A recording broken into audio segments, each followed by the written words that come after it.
করতে হবে কিংবা নির্বাচন দিয়ে সংস্কার করতে হবে, তারা কেউই সঠিক আমাদের দুটোই করতে হবে এবং একটার জন্য আরেকটা অপেক্ষা করার প্রয়োজন নেই। আমরা সমান্তরাল ভাবে এগুলো চলতে হবে এবং নির্বাচনকে সুষ্ঠু করার জন্য কতগুলো সংস্কার অপরিহার্য করতেই হবে, এর কোনো বিকল্প নেই। এবং নির্বাচনের পরে কতগুলো সংস্কার কিংবা নির্বাচনের আগেও অধ্যাদেশের মাধ্যমে এগুলো করা যেতে পারে। আর এই কথাটা আমি বলে শেষ করব, আমাদের রাজনীতির সবচেয়ে বড় সমস্যা হলো যে এই সমস্যাটার প্রতি আমাদের দৃষ্টি আকর্ষণ করা হয়েছে। আমরা যখন যে জনগণের সাথে মত বিনিময় করেছি, আমরা সংসদ ভবনে মত বিনিময় করেছি, সংসদ ভবনে আমাদের অফিস ছিল, তো বহু লোক এসছে যারা গ্রাম থেকে এসছে, তারা তাদের এই সংসদ ভবনের চৌধুরীতে উল্লেখ দেখেন, কিন্তু তাদের অভিভূত হয়ে গিয়েছে যে এত একটা সুন্দর বিল্ডিং। আপনারা জানেন তো সংসদ ভবনটা একটা যে architecture monument in the world, বহু লোক বিদেশ থেকে আসে এই সংসদ ভবনটা দেখতে। তো আমাকে একজন বললো যে এটা একটা সুন্দর একটা অপূর্ব বিল্ডিং, যে এই বিল্ডিংটাতে এতগুলো কুৎসিত লোক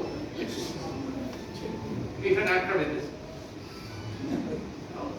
সত্য, গত 15 বছর তাই করেছে।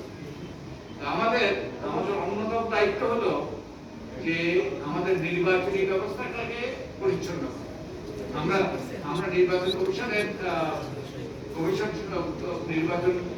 নির্বাচনী ব্যবস্থা সংস্কার কমিশনের অংশ হিসাবে, আমরা সংস্কার কমিশনের সদস্য হিসেবে আমরা যেটা মনে করেছি, আমাদের নির্বাচনী ব্যবস্থাটাকে পরিচ্ছন্ন করতে হবে, আমাদের রাজনৈতিক অঙ্গনকে পরিচ্ছন্ন করতে হবে, আমাদের টাকার খেলা বন্ধ করতে হবে। আমাদের নির্বাচন কমিশনের মূল দায়িত্ব হলো নির্বাচন করা, ওদেরই দায়িত্ব, কিন্তু তারা অতীতে তারা সেই দায়িত্ব পালন করতে পারে না। তাই নির্বাচন কমিশনকে স্বাধীন করতে হবে, শুধু স্বাধীন করলে হবে না, তাদেরকে দায়বদ্ধ করতে হবে। একই সাথে নির্বাচনকালীন একটা স্বাধীন সরকার প্রতিষ্ঠা করতে হবে, তত্ত্বাবধায়ক সরকার, যার জন্য আমি আদালত পর্যন্ত গিয়েছি। কারণ আমাদের দেশে দেখা গিয়েছে নির্বাচন কমিশন নির্বাচনের সময় যদি একটা দলীয় সরকার ক্ষমতা থাকে, তাহলে নির্বাচন কমিশন স্বাধীনভাবে দায়িত্ব পালন করতে পারে না, শুধু নির্বাচন কমিশন এটাও স্বাধীনভাবে দায়িত্ব পালন করতে পারে।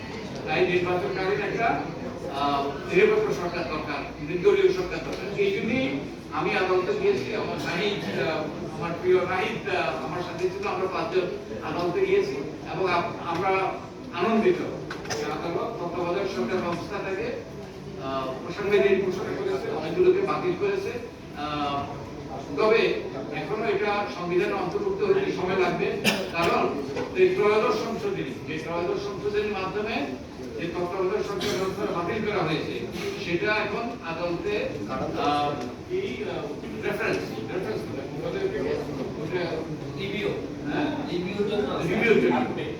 আদালতের রিভিউর জন্য আমরা দরখাস্ত করেছি, আমরা আদালতে শরণাপন্ন করেছি।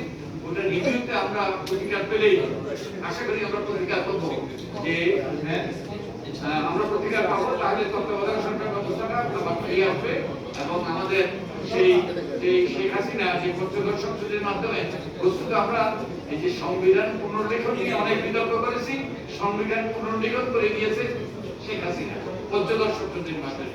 আমাদের যে 1/3 বেশি সংবিধান সংশোধন করেছে এবং 1/3 মতো অনুচ্ছেদ, এগুলো আর কোন রকম সংশোধন করা যাবে না, সেই রকম বিধান করে গিয়েছে।